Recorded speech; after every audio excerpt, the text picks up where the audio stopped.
Today we're doing a song by Neighbor Kid. Neighbor Kid is a rock and roll singer-songwriter. It's a project from Jordan. Jordan's in the chat there. It's done out of a bedroom studio in Westerly, Rhode Island. Jordan started recording in 2016 in GarageBand, also how I got started, and has slowly improved the sound since back then. So all the tracks by Neighbor Kid are streaming on a bunch of different platforms. I have all the links if you want to hear more Neighbor Kid down there in the description. And we're going to just jump right into it. So all right, here we go. So I got a project pulled up here. Thanks for sending this over, Jordan. And the way that I usually get these is just as raw DIs and MIDI drums or live drums, depending on what the case is. In this case, there were some plugins on here that I think were largely Logic stock plugins. What we're looking at here is a project with basically everything stripped out. So I went through all the different tracks here, took off all the plugins, all the effects and processing, and we're going to do this entire thing start to finish. So basically I'm starting with like a raw project here. So the first thing I'm going to do here is just group everything the way that I want it to be grouped, so it's easier for me to work with. So it looks like I got some rhythm guitar tracks here. I have some lead guitar tracks here. I have two bass tracks. I'm actually going to kill one of these, and I'll explain why in a minute. We have the drum, the MIDI file for the drums here. I'm using Superior Drummer 3. Everything I'm doing today in Superior Drummer 3, you can actually do in Easy Drummer and basically every other plugin. Hang on, let me change this so you can see Superior Drummer here.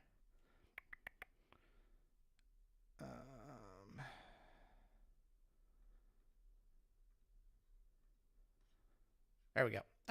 So yeah, Superior Drummer 3, got the MIDI track loaded up, and then I have some vocals and looks like some sound effects down on the bottom. So first and foremost, I listened to this once through, so I know these are the rhythm tracks right here.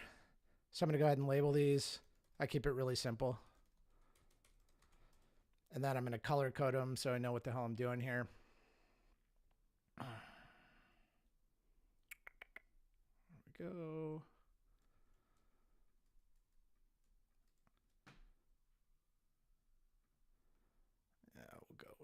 Some orangey stuff. I think this one is another rhythm track. If it's not, we'll fix it later. Okay. Are these the leads? Let's make sure. Yep, those sound like leads. This is the most boring part of mixing, but if you don't do this, it's such a pain in the ass to figure out what you're doing later on. So I'm just going to knock this out real quick. Probably could have done this before the live stream, but maybe some of you want to see this. I don't know. So let's grab the vocals here. I think these are all kind of the same. Actually, we have a couple backing vocals. Let me just jump around for a second.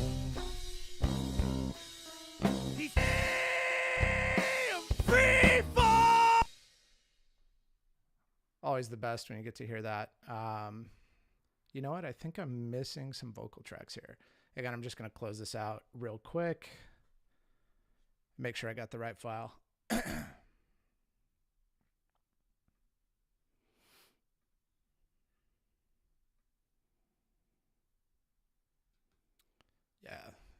there we go. All right, so let's do that again real quick. Grab the guitars. Give them a color. Yeah, leads there. This is a huge part of the mixing process, screwing something up and having to go back and do all the same shit you just did again. But this is going to get fun very soon, I promise. Let's kill the bass we don't need. And while I'm doing this, the reason that I'm killing that extra bass track is because I'm going to use a plugin called Parallax X. It's Neural DSP plugin. Neural makes incredible plugins. Probably my best my favorite plugin manufacturer out there. And one of the things they do that's really cool is for bass. In a lot of cases, you'll have like a couple parallel bass tracks using maybe the same DI, and you'll make one of them super fuzzed out and like nasty, and then you'll have the other one be a little more clean. You can actually do all of that with one bass DI using Parallax, and I find that it saves a lot of time, and it's just creates a really sick and kind of nasty sound. So I'm just going to do that rather than have the doubled up DIs. All right. So, and then I don't know why this matters to me, but the icons just drive me nuts. And the only icon that doesn't drive me nuts is that one. So I'm going to put that one on all of them.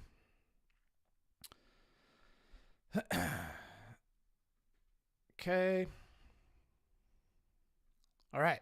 So next thing I'm going to do is set the drums up here. So one of the things that I think is really important, a lot of people are using MIDI drums now, and most are just kind of using the plugin the way that it's intended, which is usually just going to give you a stereo pair. I'm going to turn this into multi-output. And the reason I'm going to do this is because it lets you take a MIDI drum track and basically split it apart in individual drums. You can process all of them independently. And that's what I want to do here. This is the stock kit from Superior Drummer. I don't know what's in here.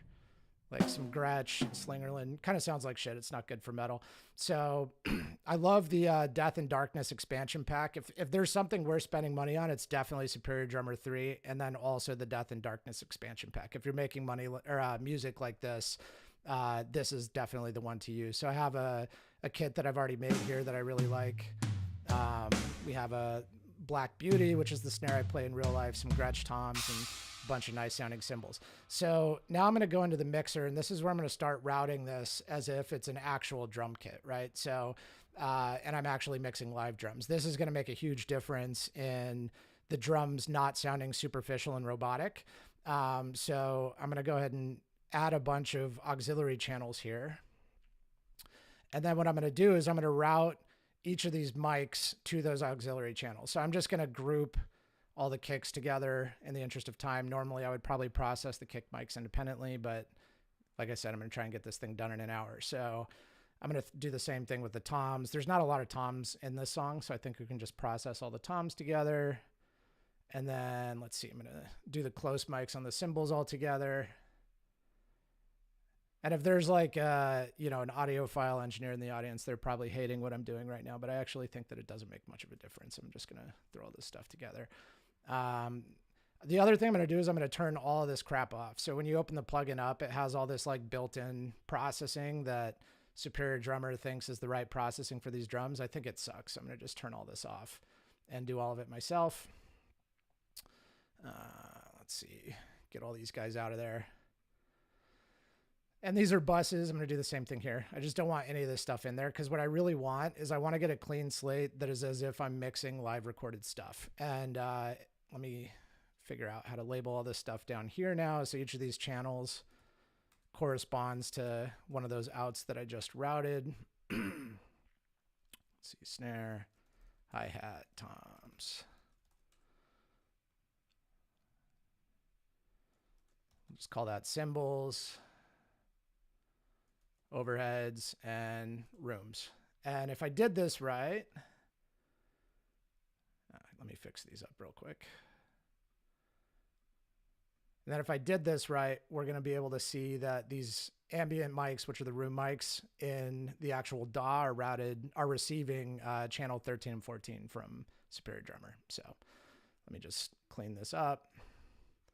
Again, this stuff is just like the pain in the ass, like eat your spinach type stuff, but I figured it's worth showing because I find that it does make a very big difference.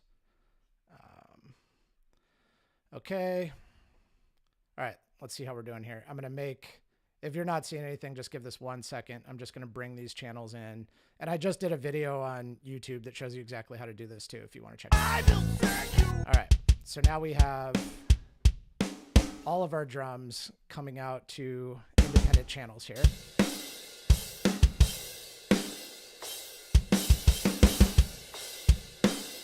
Okay, so that's good. Next, I'm going to pick some tones. So I'm going to start with one of the rhythm guitars.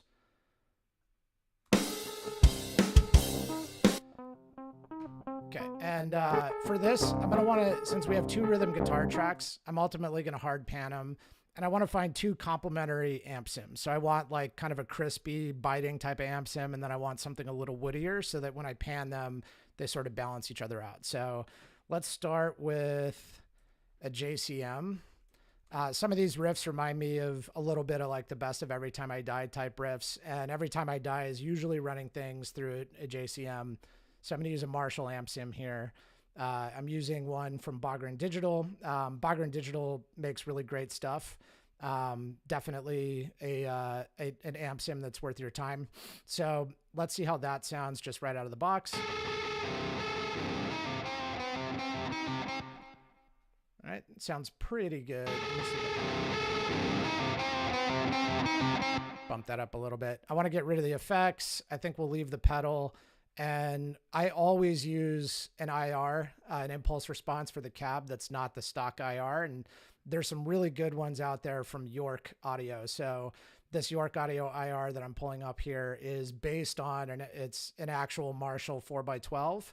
And so I'm going to be using the Marshall head through the Marshall cab in a manner of speaking here, right? I'm going to use a mix since I don't have the option to balance between two here. And we're just going to cruise through these until we find one we like.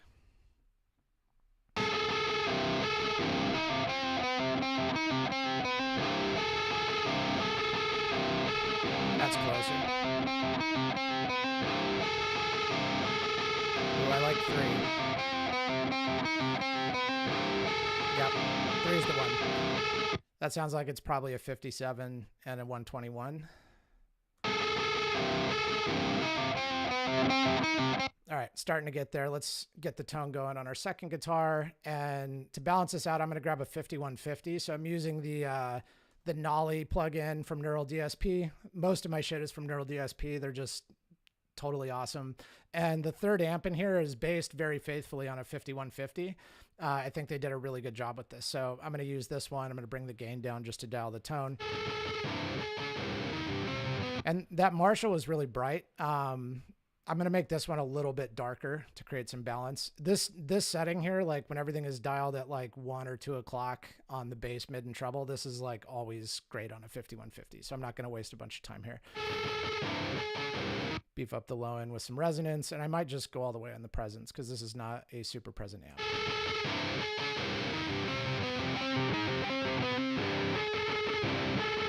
All right, let's throw some overdrive on there. Overdrive on everything. Overdrive for me, always 0 on drive, 12 o'clock on tone, and cranked all the way on level.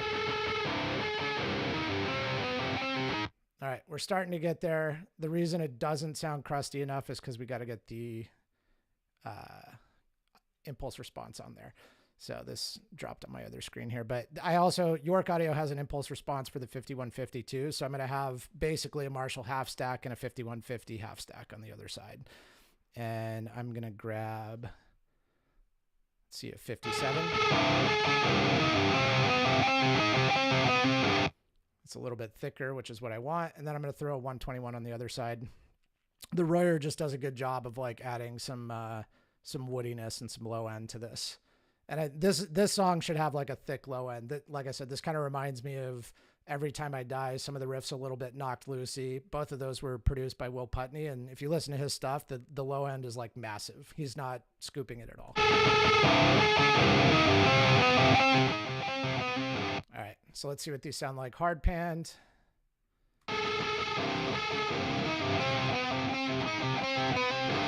All right, starting to sound like metalcore. Let's do the leads. So for the leads, general thinking, conventional thinking would say that you want like a real trebly lead. I like a really fat lead because usually it cuts right down the middle of the frequency spectrum in a way that can kind of get around the rhythm guitars. And I pretty much always use this Rev C amp from Amp Knob. It's based on a Marshall, or sorry, a Mesa Boogie something or other. I don't know exactly what, but let's see how that sounds on that lead. Okay, and I'm not going to use the matched cab. I'm going to load another impulse response here. See how we're doing on time. Ooh, this is going to be tight. So the Zilla 2x12, this is just a super fat bottomed cab, and therefore I think it's going to be perfect for this. I'm going to grab a V30 on one side. Let's see here.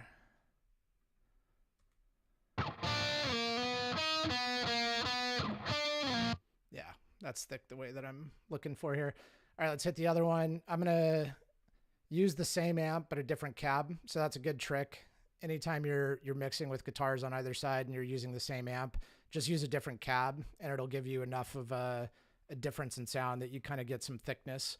So I'm going to use the Zilla, but I'm going to use a different mic here. No, you know what? Let's do this.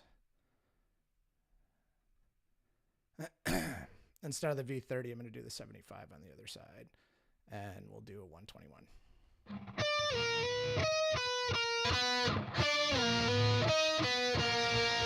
All right, we're getting there. Let's hear it with the guitars. All right, let's do the bass. So this is, I'm going to grab another Neural DSP plugin here. Do Parallax. And this is what I mean. Parallax is sick because you basically have 3 different bands here that you can process independently. So if you want to grind the shit out of your high end, you can do that in this amp without processing the other stuff. So I'm going to do a nice big low end here. Let's just dial this in.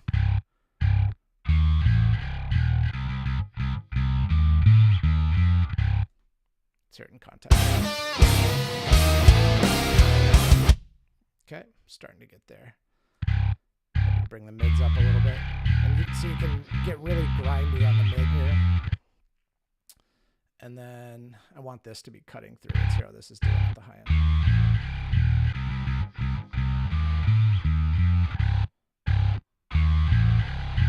All right, now let's EQ it a little bit. I'm going to boost the low end even more.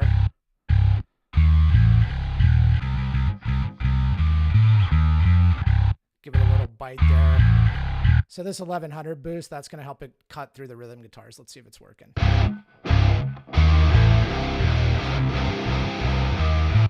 Something I think a lot of people don't realize is when you're listening to rhythm guitar tone, you're actually listening to the bass and the rhythm guitar. So you want the bass to be filling frequencies the rhythm guitar isn't and kind of melding into one tone. So if we nailed this, that's what it's going to sound like after processing.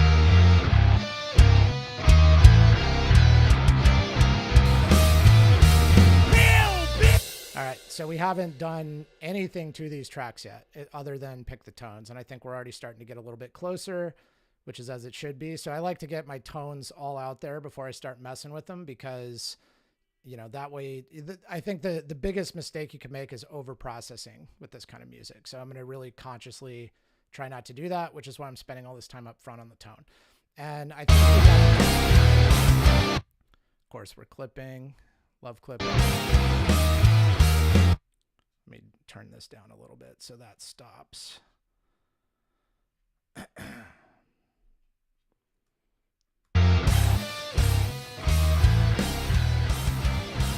All right, now we're not clipping. Okay, so we could kind of get into the vocals. I'm going to leave the vocals alone for now, and I'm going to just get in here and start processing these drums. That's the foundation of everything. If your drums sound bad, the whole song is bad. So let's get this right first. And that just sounds like a really wimpy kick. We can do better than that. So I'm going to take the rumble out of the low end with some EQ. I'm going to boost this part, which is hitting you in the chest. Make sure we're not clipping the plug in. Bring some click in up here. Let's see if we got some boxiness. Yeah, we don't want that. Let's get that out of there. All right, good enough. We can come back and do more there later if we want to. Let's hit it with some compression. Do relatively fast attack. I'm going to take this thing up to 8:1 ratio. And for this kind of music, I'm down to go all the way up to like 10 decibels of gain reduction. And if we really want to make it fat, we could throw some saturation on here. My go-to for kick saturation would be Decapitator. Go with a dark tone. Maybe that's a little too much. A little bit goes a long way. There. I feel like that's just enough. All right, let's get the snare in there.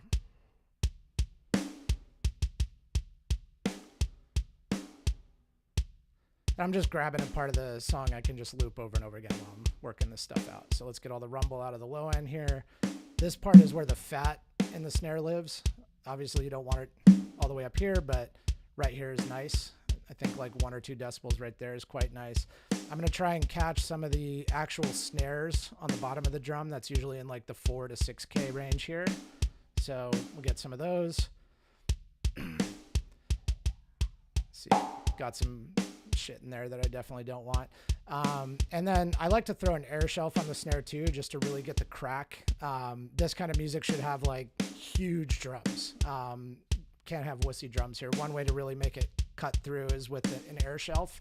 And all that means is like we're boosting some high frequencies using an EQ, but I like to use an EQ that has musical quality. So Mag EQ4 just sounds beautiful. It's not transparent. It's adding some color. I'm gonna give it like 1 decibel at 10K.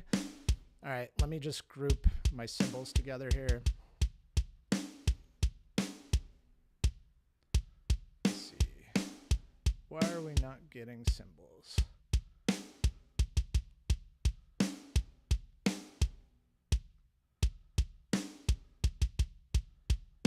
Because it's just a crash. There we go. All right, so let's just do this one since we're getting overheads here. Overheads, I'm going to cut up to about where the snare is because it's a nice way to reinforce the snare. I'm going to scoop some boxiness out of the middle. I'm going to find the harshness from the crash and typically the hi-hat. It's that whistle that you can hear when I really crank this frequency range here. When I'm using Pro Q3, which I didn't really explain, this is, I think, the best plugin for EQ because it really lets you cheat. You can see visually where all the frequencies are, and that just gives you an advantage of immediately knowing where you need to cut and boost and stuff. So I think that's pretty good there.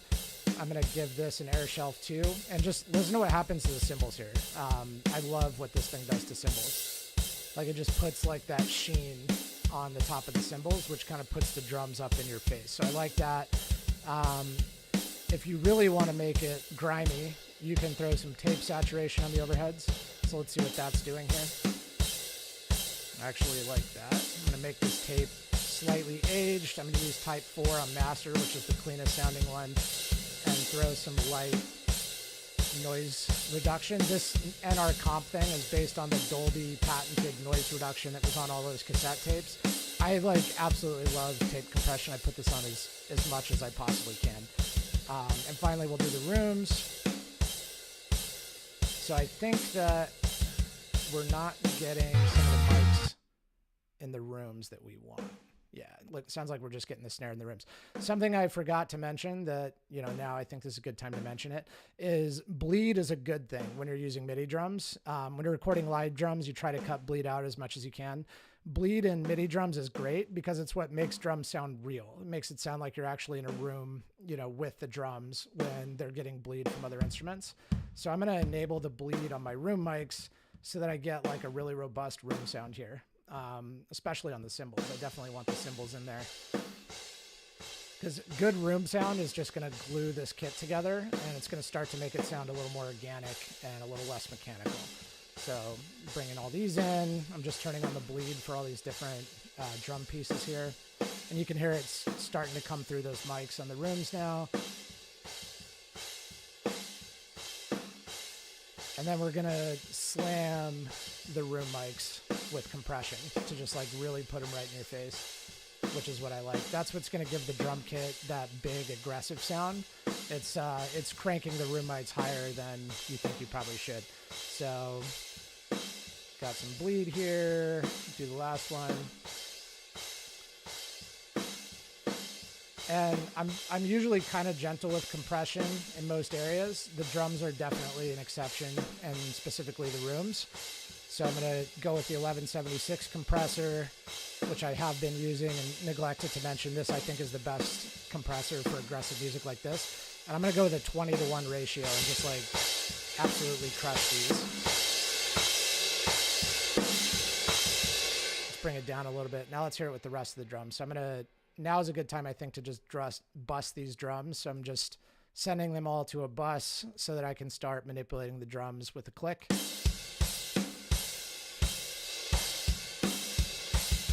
And you can hear this is sounding a lot more, in my opinion, like a live drum kit, which is the point. And that's why I spent the time on all the mics and all that shit that I was doing before and the rooms.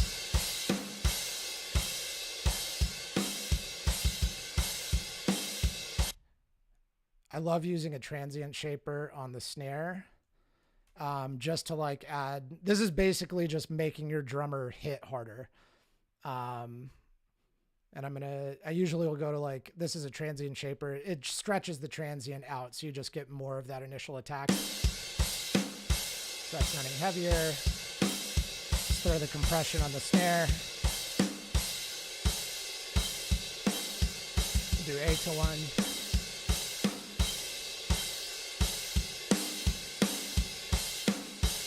All right. Starting to get there. Starting to sound like the sauce a little bit. Let's throw some decapitator on there too.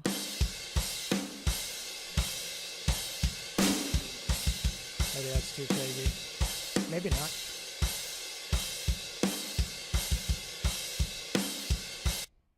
I like it. It's going in the red, but I like it. Okay. So now I'm going to isolate the kick and the bass. And this is an area where there's some nice tricks that you can do to glue these two together. This is the backbone of the rhythm section. You don't want the bass and the kick fighting each other for frequencies. So what I'm going to do is pull up the kick, and then I'm going to do let me put some EQ on the bass. I'm going to do a visual pass on where I have frequency overlap between these two instruments. So let's bring it up to the fundamental frequency. Let's get the kick visual on there. And the red is going to show me where the kick is hitting. So I'm going to do a little dip there to make some room for the kick. And then I'm going to go to the kick and do the same thing to make some room for the bass. So I'm going to dip that kick, maybe just like a decibel or two, where I see the bass peaking. So they're starting to sit together a little better. Next trick I'm going to do here is I'm going to do some multi-band compression, and I'm going to side chain the kick to the bass, and I'm going to just focus on those low frequencies. And what this is going to do basically is it's just going to nudge the low frequencies on the bass down a decibel or two whenever the kick hits, and it's going to glue them together, make it so that they're fighting a little bit less over those frequencies. So where's the kick here? There we go. So I'm just dialing the input here until I see that I'm only losing about a decibel of gain reduction. All right, you should be able to hear that they're kind of starting to stick together a little better.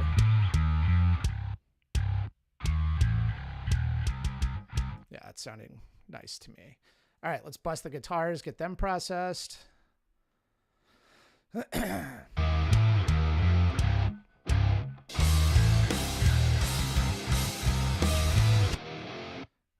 And I think that you're not supposed to do this, but I don't understand why, because it feels much easier than the alternative. I'm going to just mix this in a vacuum real quick first. See which one. That's my JCM. Let's EQ this. So this is the first place that you can start to solve the mud problem that you're going to have later. I'm going to bring this up fairly high. Let's get the mud out. All that's mud. Let's get rid of it. There's usually like a radar ping somewhere in here that I want to get rid of too. Yeah, right there. And then if you want the bite, that's usually going to be in like 2000 or 2500. This is a kind of a thicker sound I'm looking for, so I might go lower and I'm going to boost.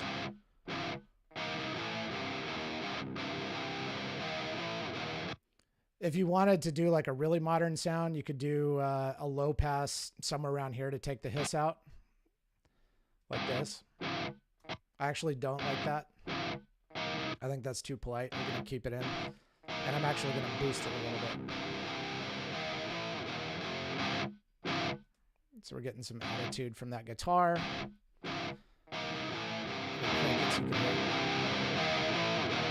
So I never put compression on individual guitar tracks. Instead, I just go back to my trusty decapitator, which I like to put on everything. And I just want to make this like a feral, angry guitar here. So here we go.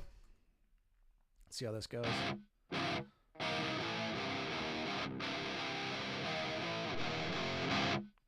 Oh, yeah.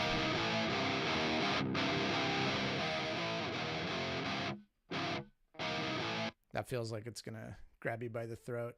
All right, I want to get rid of all this automation, which is why it's getting turned down.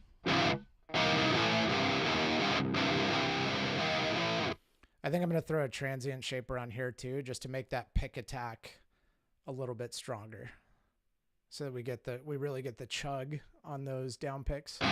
Yep. All right, let's do the other one. I love the way 5150 sound. It's so awesome.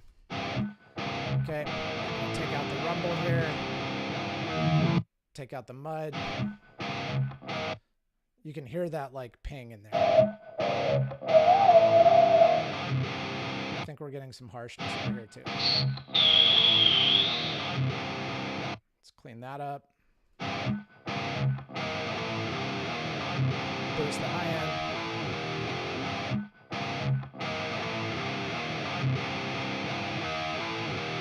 All right, now we should start to be in metalcore territory here. Let's see what this sounds like with the bass and the drums in there. All right, we're starting to get there. Now let's throw some compression on the drum bus so that we can glue it in and get a little more aggression out of it. And I'm going to be looking for probably like 3 to 5 decibels of gain reduction here. Slower attack, faster release. And these settings in the API 2500, which is the bus compressor I'm using here, these are going to dictate aggression. So new is a more aggressive tone than old. Loud thrust is aggressive. Hard, in the case of the knee, might be a little too aggressive. Let's try medium.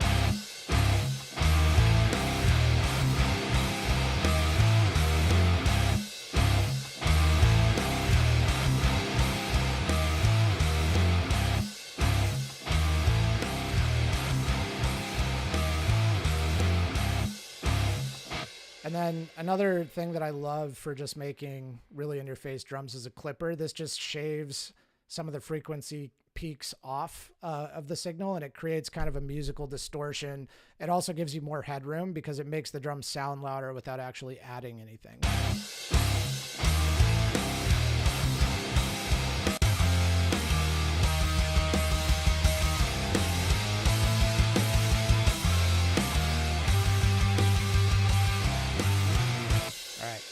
Starting to come together.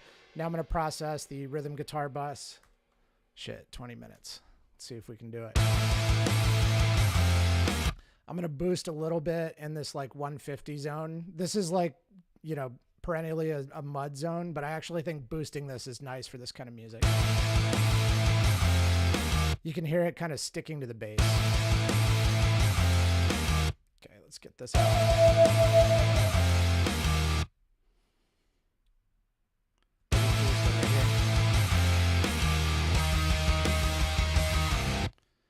And then maybe we'll do a little air shelf action here too, just to put some air on top of these. Okay, and then finally for buses, rather than using the like diode style, what's the word, saturation from a decapitator, I like tape saturation here. Tape is awesome. In our physical studio, we're going to have a reel-to-reel tape. That is going to enable us to actually do this analog. Tape just creates such a killer sound. But rather than sketch cassette, I'm going to use the Slate Digital one. And listen to what that's doing to the low end. Watch here, it's off.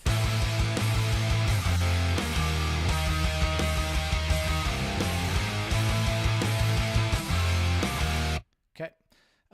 All this stuff is a little hot, so I'm going to level it a little bit here. Let me label this.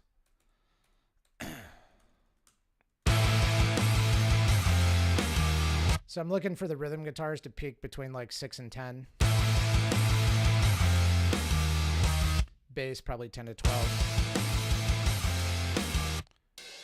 Minus 3 on the drums.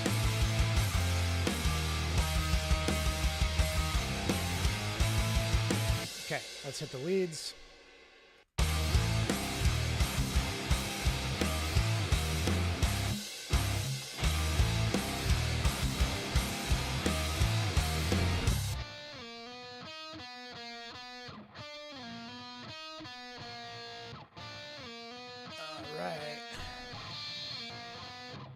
Okay, so for the leads, I actually do. Let me cue this first. And I'm not going to EQ this to pop in the high end because the 2500 is where I have the bite from those rhythm guitars. Let me actually put those rhythm guitars in here so we can see that. So you can see the rhythm guitars are peaking right around here. So I'm actually boost next to that so that these are kind of fitting together and not competing. I'll grab the wrong one here. Copy this.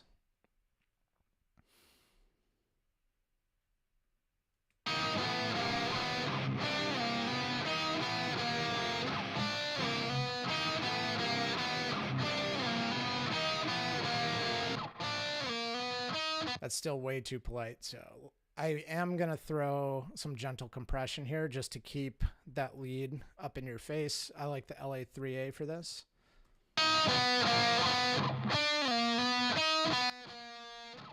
Just like 2 decibel gain reduction there. And in the interest of time, I'm just going to literally copy those exact settings to the other one. Because why not?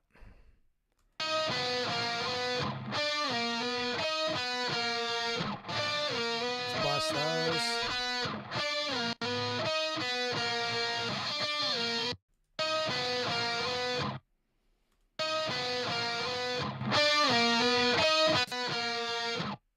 All right, now I'm going to just do some little EQ action on the bus. Take out some mud, see if there's harshness. Get rid of that. And now I'm going to throw a third saturator that I like on here, Black Box, which I like for leads. The reason I like Black Box is it has this air button, which just puts air on it, and I like that. All right, let's hear it with the rhythm guitars and the bass. All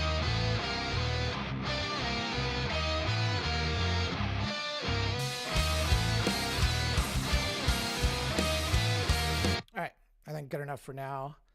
I'm just going to copy paste the rhythm guitar setting from my rhythm pair onto this other one. So it looks like we have like kind of like an intro hit and maybe like a transition hit on one guitar. We're going to have fun with that in a minute. Let's see what it sounds like.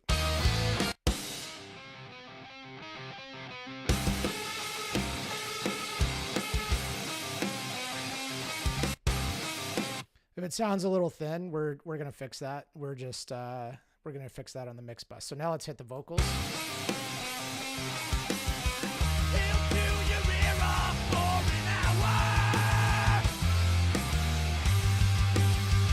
All right, so the challenge with vocals in metal is that they occupy exactly the same range of the frequency spectrum as the rhythm guitars, the bass, the drums, and everything else. So we're going to do some EQ cuts just to make this fit in the mix a little bit.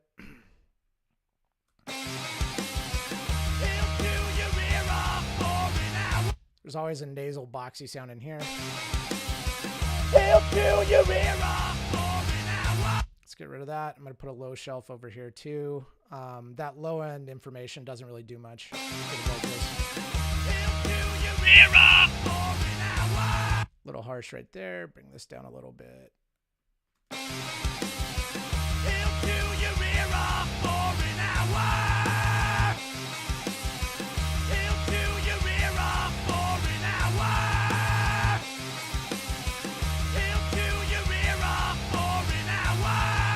Sometimes it's nice to boost like somewhere over here in like 4 to 6K. Let's see.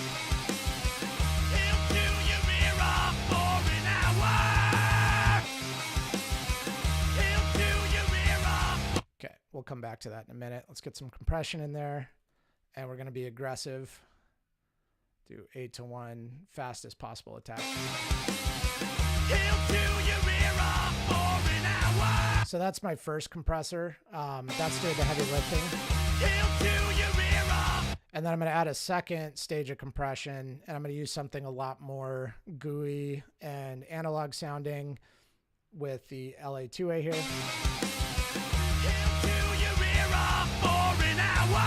This is like the same vocal chain Sabrina Carpenter uses too. This is like the pop vocal chain. I think it works really well in aggressive music. Here, let's see it in a vacuum here. He'll chew your ear off for an hour. Okay, starting to get that thickness. And I'm going to put a ton of saturation on here just to make it nasty. He'll chew your ear off for an hour. He'll chew your ear off for an hour. He'll chew your ear off for an hour. Okay. He'll chew your ear off for an hour. He'll chew your ear off for. Interesting. Spacebar stopped working. That's cool. Let's throw some tape on there too. He'll chew your ear off for an hour. He'll chew your ear off for an hour. He'll chew your ear off Sometimes for an hour. it's cool to totally clip tape saturation. Let's see. He'll chew your ear off for. Yeah. He'll chew your ear off. That's too much. He'll chew your ear off for an hour. He'll chew your ear off for an hour.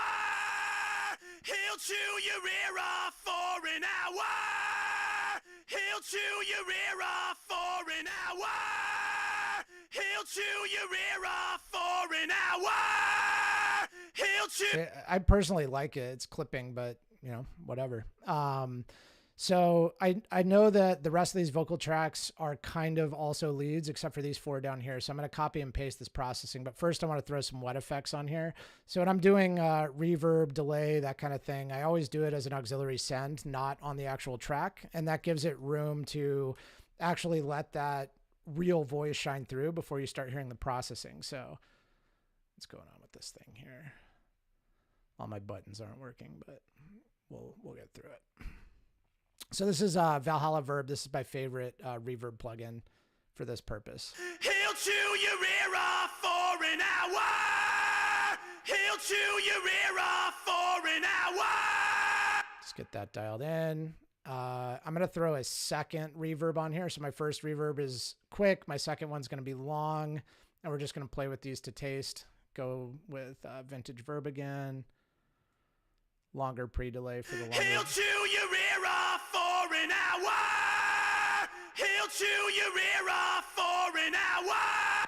And even though there's knobs to put like a high and low pass in the plugin, I'm going to throw some EQ after the plugin on the send, just so that I'm not getting a bunch of like really high frequency information back from the reverb, because it doesn't really do much other than make the guitars hard to hear. He'll chew your ear off for an hour. He'll chew. Now I think we need a little more low end in that EQ now that we have the processing on there. He'll chew your ear off for an hour. He'll chew your ear off for an hour. He'll chew your ear off for an hour. This is like every vocalist's worst nightmare, just hearing your vocals soloed over and over again. All right. So last thing I'm going to do is a wet effect on the vocals here. I think we might actually get this thing done on time. I'm going to throw some delay. You normally don't hear this, but it just kind of thickens things up. So I'm going to throw some quarter note delay on a send here. Keep the feedback low. Mix it 50 is probably good. He'll chew your ear off for an hour. He'll chew your ear off for an hour. All right. I feel pretty good about that. So I'm just going to copy this and paste it across all the other lead vocal tracks because I believe they're all kind of serving the same purpose in the song. Let's hear what it sounds like all together now. He'll suckle on the teeth of your attention. Okay, so got the vocals bust now. I'm going to throw some bus processing on here. I'm going to do some EQ again. Headed west, where the sky is huge and the rocks are red. I got some harshness maybe here. Charlie's a fucking drag. I tried to warn you. I badass scream right there, dude. All right, let's throw some bus compression on there. API 2500 again. Going to be pretty aggressive with this too. Fast attack since we're dealing with vocals.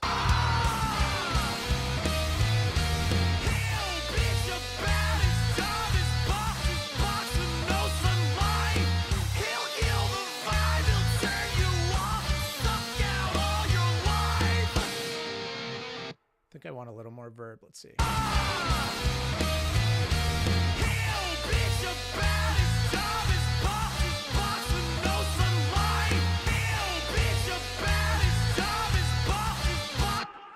Yep. Why not? That might be too heavy-handed, but we're working fast here. Let's hear it all together.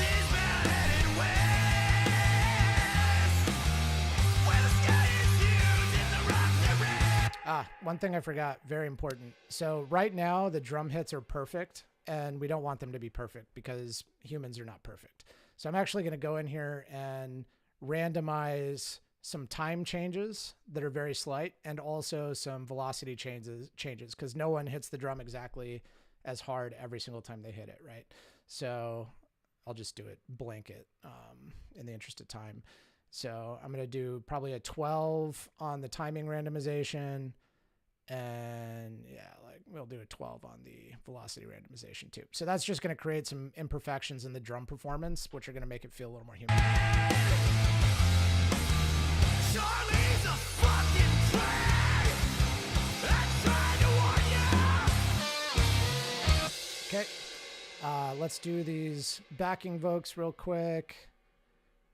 Let me see what we got here. I think we got 2 highs and 2 lows. Yep. All right. So that's my high. Let me get rid of all the automation here. Getting down to the wire, folks. Let's see if we're going to pull this off. So I'm going to just process these identically in the interest of time since I told you guys I'd be done in an hour. I'm free falling. Nice little Tom Petty homage there. Let's take some of the muddiness out down here. I like to dip where the lead vocals are peaking so that these things fit together, and I think boosting 6K is good for higher vocals like that. We're going to slam these with the compression. I'm going to use Distressor for the backup. We'll go fastest attack, medium release. Let's throw some built-in saturation there that comes with the plugin. We're just going to copy paste that. Push these out a little bit, panning wise. I'm free falling. I mean, that sounds pretty legit. Some Sabrina Carpenter processing there for you again. There's the dirty one. We like this. Let's throw this EQ on it. Get the mud out. I hear some harshness around here. I'm just going to dip that. And we can do a low pass on the lower vocals. Get some of the sibilance out of it. Okay. Let's slam it with Distressor. Compression again.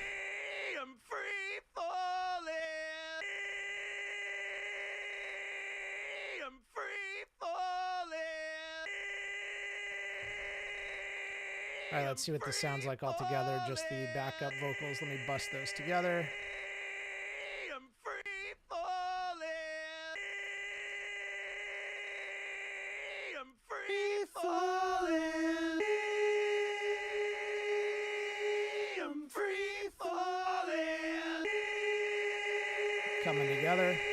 I'm free falling. All right. Process the bus.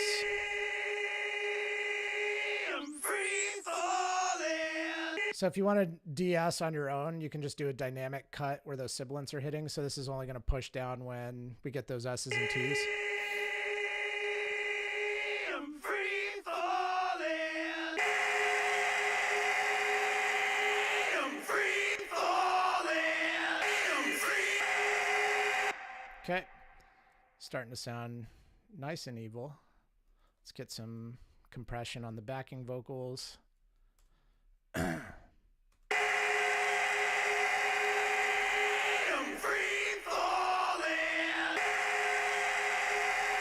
Micro shift is nice on backup vocals. It creates like a slight delay between the left and right and a slight pitch change between the left and right, and it just pushes things out wide. There's this native setting that's called backing vocal thickener that I like.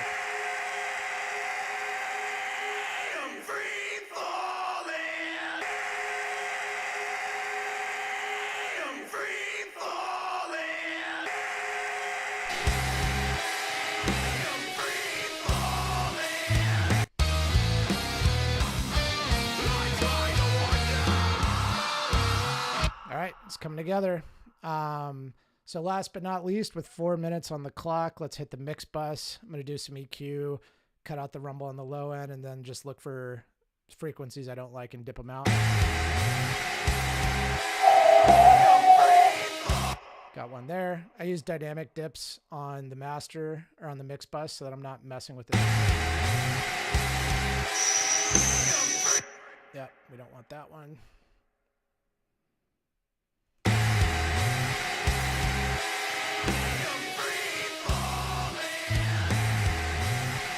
I'm going to throw tape saturation in here again because I like to put this thing everywhere, and I'm going to do it before the compression. Let's get an air shelf in between those. You can see I find the plugins I like and I just put them everywhere. Put a little air on it. Low end processing, I think, is really important for music like this. It's where you get that really thick low end. This is like a $15 plugin called Basement that does a really good job. What it does is it introduces harmonic saturation in the low end zone, and it just beefs it up. You'll see here.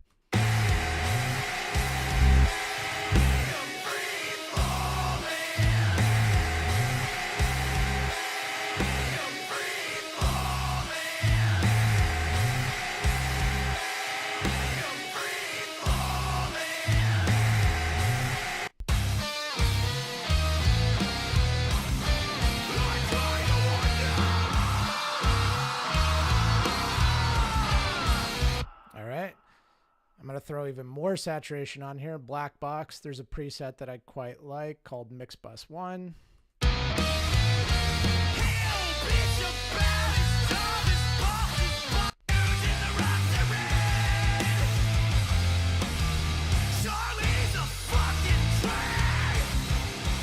All right. Throw a little stereo imaging on there. This is like one of the only Ozone plugins I use. I try not to use them because I don't have a lot of control over what they do, but this one's just sick. It just finds the different frequency bands that you should be widening and then gives you the ability to widen them independently. I don't know how it does it, but there it does. So I'm usually going to go below 120. I'm going to make everything mono. So you can see with the spectral graph thing here that it's right down the middle in terms of where you're hearing it.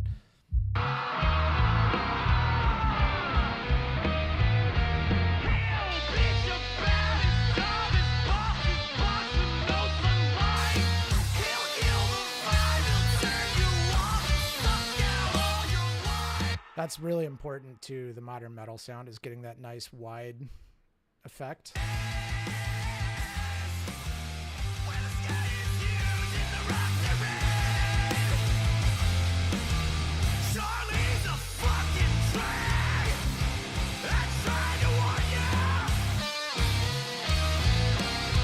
All right, next I'm going to throw a plugin on there called Gullfoss.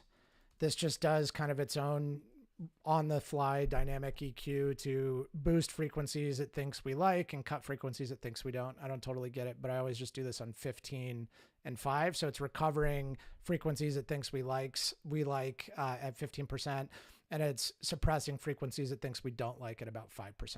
So we're at 5 o'clock. If you got to go, I get it, but I'm going to be done in probably 3 minutes here. Throw some bus compression here. Again, and for mix bus compression, slow as possible attack, fast as possible release, gentle as possible settings, and I'm really only looking for like 1 decibel gain reduction. This is just to glue it together.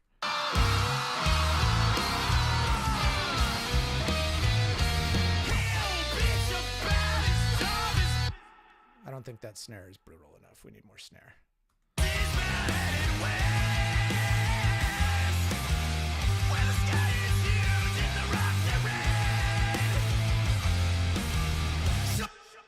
Let's put some reverb on that snare. This is what we need.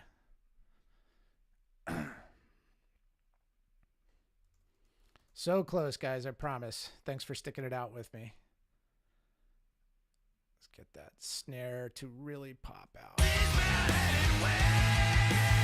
Let's throw some verb on the drum bus. These are things that you don't really hear until you're at like the very end of the road, you know. I want to make that drum bus a little bit washier. I'm going to do that with a very mild ambient setting that I like called drum air.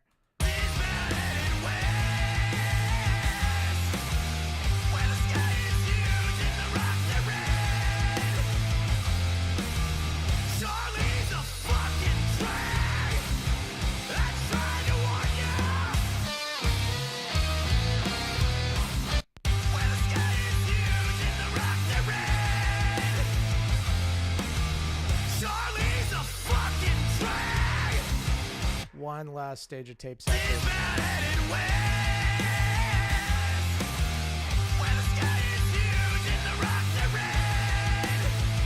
All right, and then finally mastering. I'm going to do some lightweight mastering. I lied. This is another thing I use Ozone for. The reason I like this maximizer is because it gives you a couple different things that are really nice. So it's got the character, which is aggressive in this case. You can do some upward compression, so bring some of those quieter frequencies up. Let's boost the input here until we start to hit the ceiling.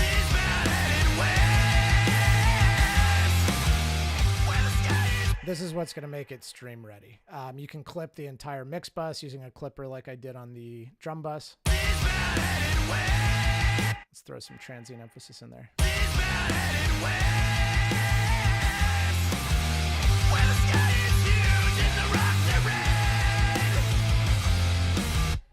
I think those guitars might be a little too polite still.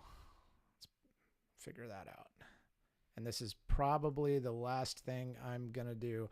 I'll do some cleanup tweaks after this, and Jordan, we can hook up and see if you want to post this somewhere, but maybe we'll just let the song play through as is right at the end, and then I'll take us out.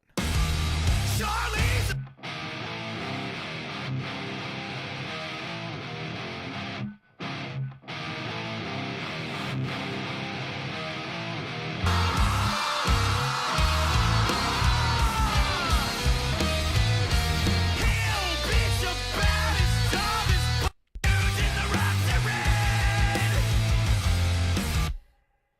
Oh, you know what? We're going to do one last little fun thing. This is actually the last thing. Actually, two last things. I think it would be fun to just have a little fun with that. Let's do this. I'm going to automate the first band in the EQ to go way up and then come way down, and you're going to see what that does.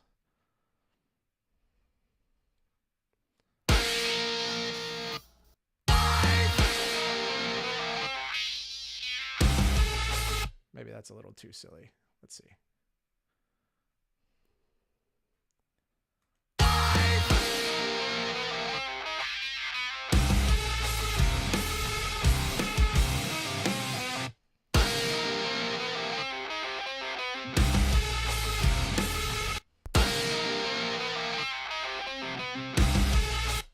Fuck it, you know?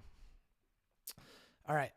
And we need some 808s, and then we're going to call it a day. Let me see if I can get in here real quick and just grab an 808 out of Splice. And if I can't, you're just going to have to use your imagination. Yeah, of course, Splice is choosing now to crash, which is a great time for that. Let's see if we got any in the stock Logic stuff that we like.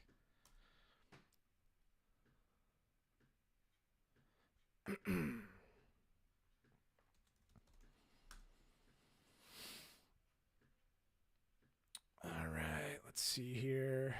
Oh, cool. I just had to threaten it, and now Splice is back on. Found a really beefy drop C one here.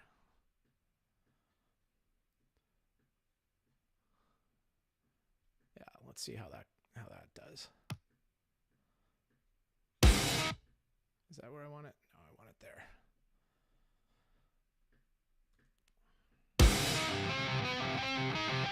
Cubicle Charlie, this one at every party, always feeling sorry for himself. He's all up in the... I'm into that. Charlie's a fucking truck. There's the other one. Let's just do one after every one of these guys.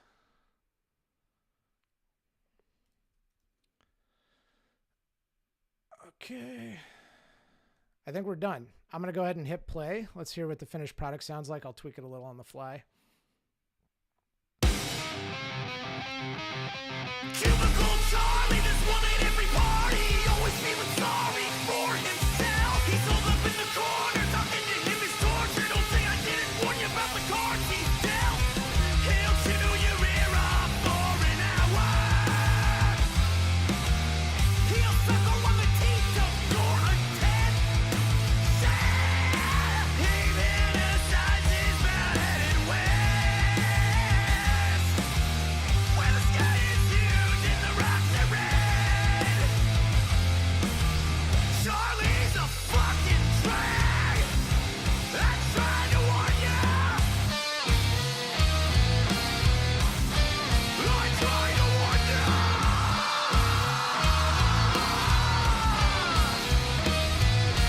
He'll bitch about his job, his boss, and no sunlight.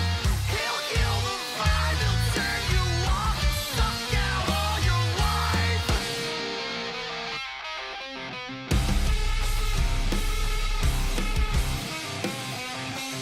But then this hard-ass Carly, the life of every party, never said she's sorry for anything. Always screaming karaoke, confidently off-key. Someone ought to tell that girl she can't sing.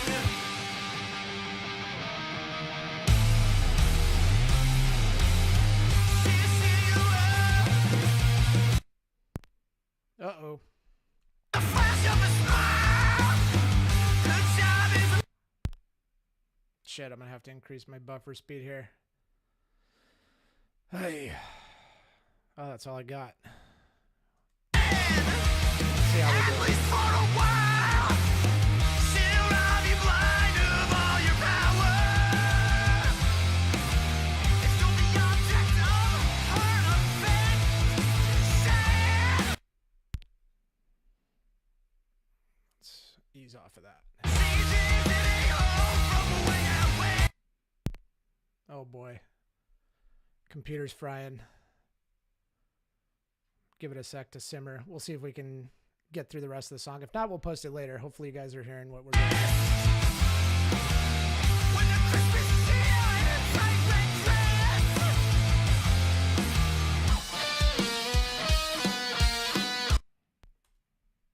Maybe if we take this off. Oh, now check out Carly, check it out Charlie. She's screaming, free falling. Look at Charlie, looking back at Carly. I'm screaming, free falling.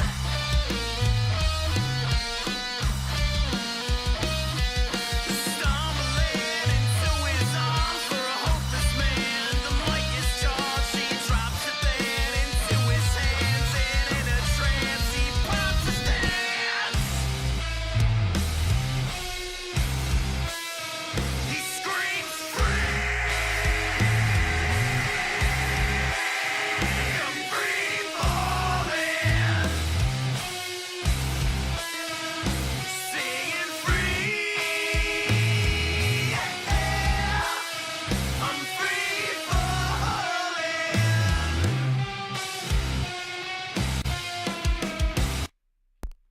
No, so close. I'm free. I'm free falling.